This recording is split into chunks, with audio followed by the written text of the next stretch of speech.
자, 다시 로마 말기 수업 시작하겠습니다. 지난 시간에 선생님이 로마 정치사를 두 개의 곡선을 통해서 정리를 했던 거 기억나십니까, 여러분?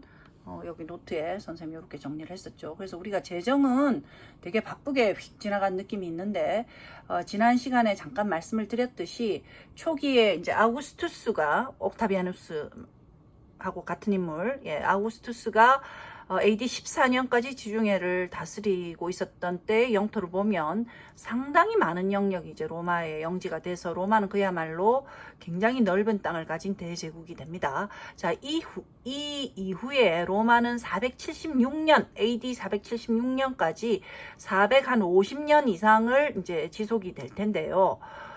초기에 로마 재정의 상태는 굉장히 불안정했다고 제가 말씀을 드렸고, 안정화가 된 게 96년부터 180년까지의 오현제 시대다라고 말씀을 드렸죠. 그래서 우리가 보통 그 악티움 해전에서부터 BC 31년부터 그 마지막 오현제였던 마르쿠스 아우렐리우스 황제 시대까지의 그러니까 지금 우리가 BC 31년부터 한 180년까지의 한 200년간의 시기를 보통 팍스 로마나라고 부릅니다.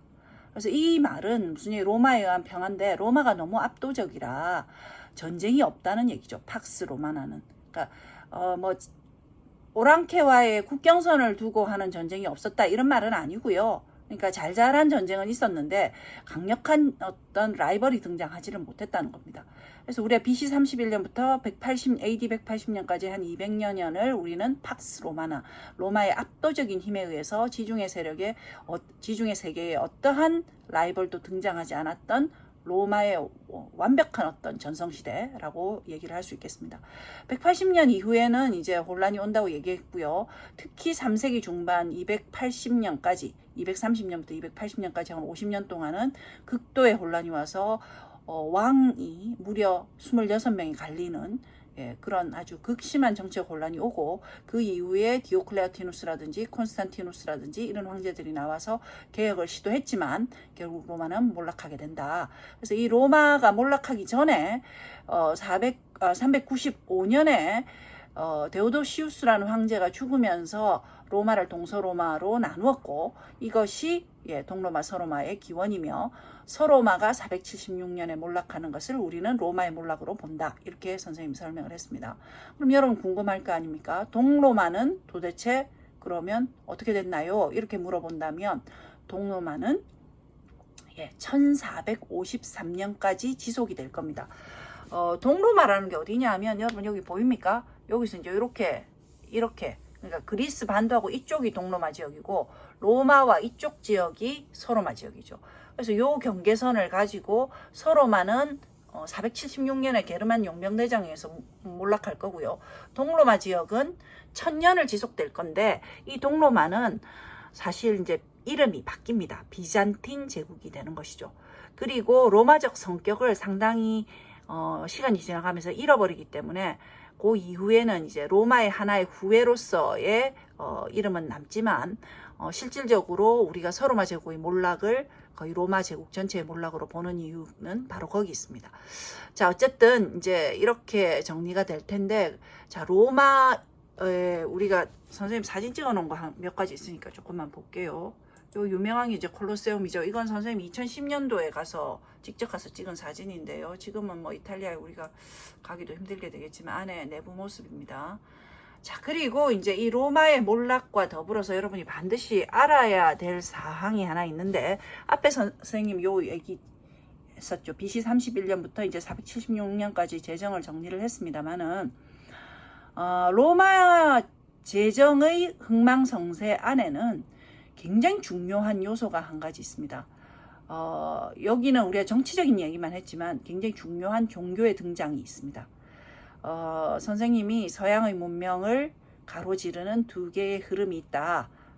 그것을 우리는 2H라고 부른다. 하나는 헬레니즘이다 라고 말했잖아요. 이제 마지막 하나, 두 번째 하나, 그게 뭡니까? 헤브라이즘.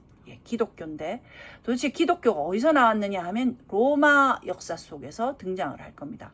여러분이 아시다시피 여기 아우구스투스가 칭호를 받는 게 BC 27년이고 이 사람이 죽는 게 AD 14년인데 그 사이에 그죠? 예, 지저스 예수가 탄생을 합니다. 예수가 나사렛이라는 곳에서 태어난 유대인이죠, 그죠? 근데 이제 여러분 유대교와 기독교의 차이를 아십니까? 예, 기독교는 유대교에서 나온 겁니다. 그래서 이제 그 당시에 이 유대인들은 전부 유대교를 믿었죠. 전통적인 로마의 유대인들 자기들의 어떤 전통적인 종교인데 이 전통적인 종교는 특징이 이 사람들이 식민지살이를 굉장히 많이 해서 메시아 우리가 구원자라고 부르는 사람들이 어떤 존재가 자기가 믿는 여호와 신이 그 구원자를 보내서 자기들을 해방시켜 줄 거라는 민족 전체의 믿음이 있었습니다. 그게 이제 유대교의 특징인데 그래서 유대인들은 항상 메시아를 기다리고 그 다음에 유대교 율법에 따라서 굉장히 철저한 율법을 잘 지키는 사람들이었습니다. 자, 그런데 이제 로마가 이쪽을 점령하면서 로마의 속주가 되어버렸죠. 이 예루살렘을 비롯한 이쪽 지역이. 그래서 이제 로마 치하에서도 계속 메시아를 기다리고 있었던 거죠.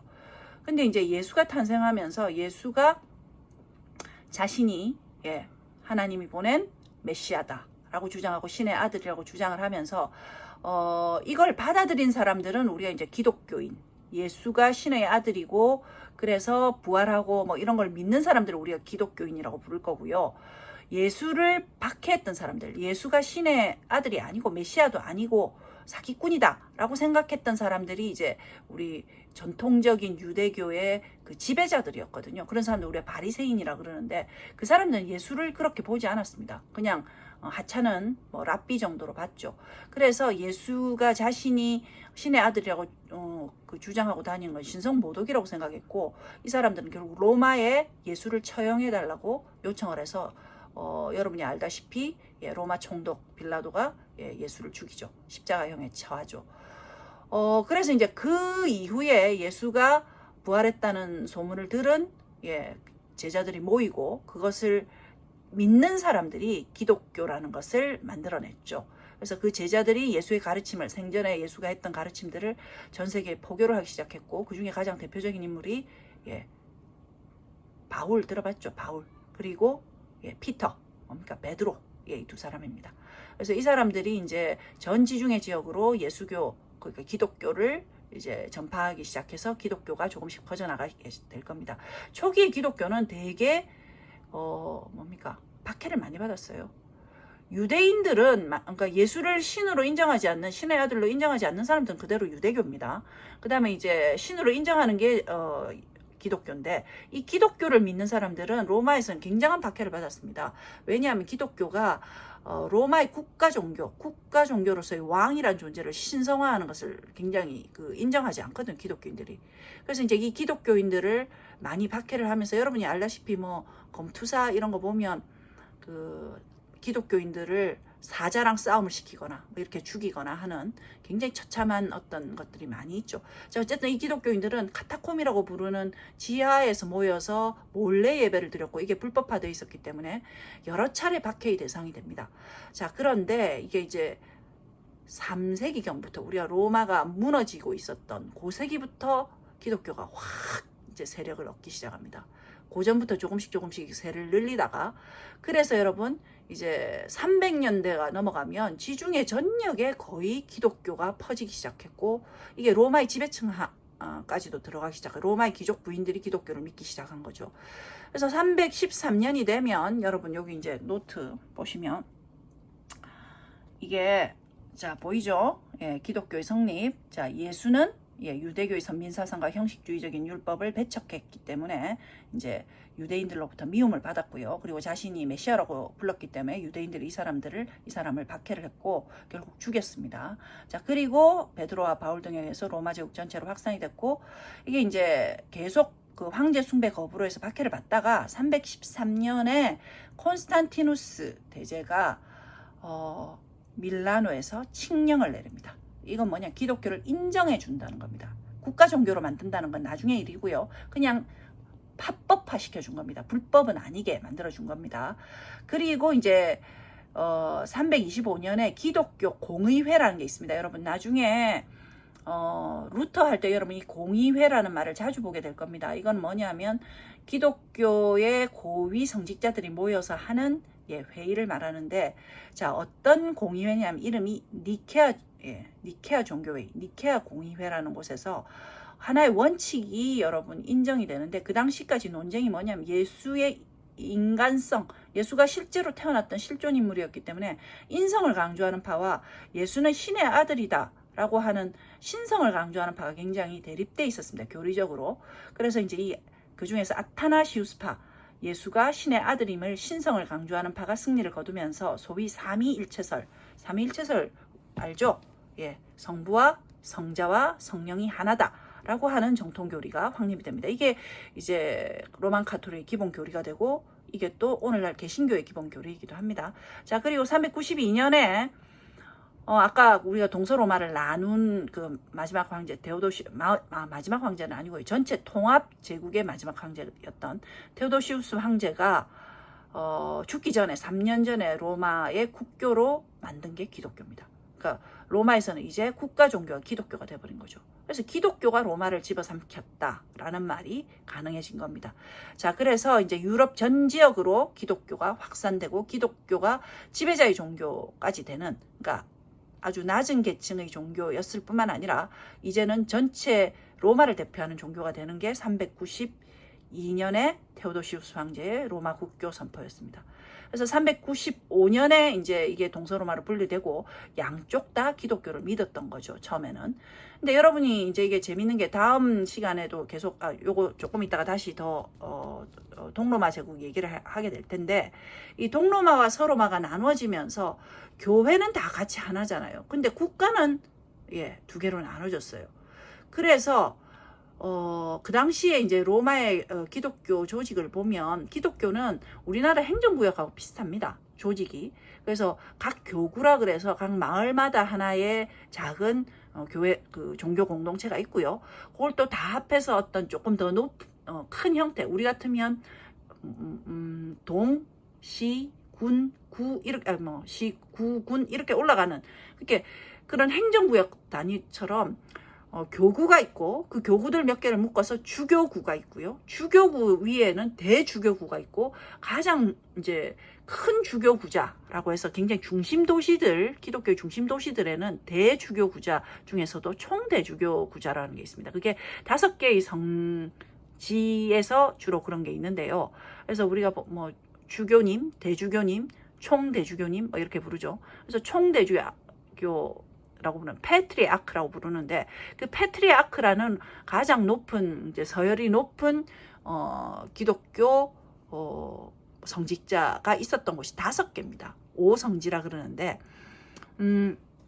지도를 잠깐 보면요, 이게 왼쪽만 여러분 주로 로마라고 있는 로마 하나가 서로마에 해당된 5개의 성지는 전부 4개가 동쪽에 있고요. 여기 로마의 하나만, 이쪽만 서로마에는 로마만 그 패트리아크가 있었죠. 그래서 서쪽과 동쪽으로 나눠지면 여기는 4명의 총대주교가 있고 여기는 1명의 총대주교가 있어요. 그래서 여기 총대주교가 나중에 이제 이쪽 지역에 정치적으로 혼란이 오면 굉장히 큰 힘을 갖게 되면서 로마의 총대주교가 나중에 여러분 포프 뭐라고요? 그죠? 교황이 되는 겁니다. 자, 그리고 그 이야기는 이제 조금 더 하기로 하고, 아마 과제 학습지에 이게 모둠 활동하면서 읽으라고 만든 학습지인데, 일단 우리가 모둠 활동을 못하니까 과제 학습지를 선생님이 하나 기독교와 관련된 거 올려놓을 테니까 그걸 가지고 여러분은 좀 채우기 연습을, 공부를 좀 하시면 될 것 같습니다. 우리 교과서 청소년을 위한 세계사 안에도 기독교와 관련된 내용들이 있으니까 살펴보시고요. 자, 오늘은 지금은 이제 그 이후 로마 이후의 상황을 조금 살펴볼게요. 참 아까 그걸 얘기 안 했네요. 참 게르만. 자, 서쪽에서 여러분 우리가 이제 서쪽 지역은 동서로마로 나누고 나서 서쪽 지역과 동쪽 지역과는 굉장히 역사적 경로가 달라집니다. 여러분 여기 보이는지 모르겠는데 빨간색이 동쪽이고요. 동로마고요. 왼쪽에 노란색이 서로마 지역입니다. 동서로마가 같이 이제 재난을 당하긴 했지만 서로마가 훨씬 큰 재난을 받았던 게 이게 게르만족의 침입이라는 겁니다. 게르만족은 원래 북쪽에 그 스칸디나비아 반도 쪽에서 살던 굉장히 추운 곳에 살던 민족이었는데 1세기경부터 서서히 남하하기 시작해서 따뜻한 곳을 찾아서요. 3세기경 로마가 굉장히 불안정할 때는 로마 국경선 밑에까지 옵니다. 그리고 이 사람들이 굉장히 이제 덩치가 좋고 키도 크고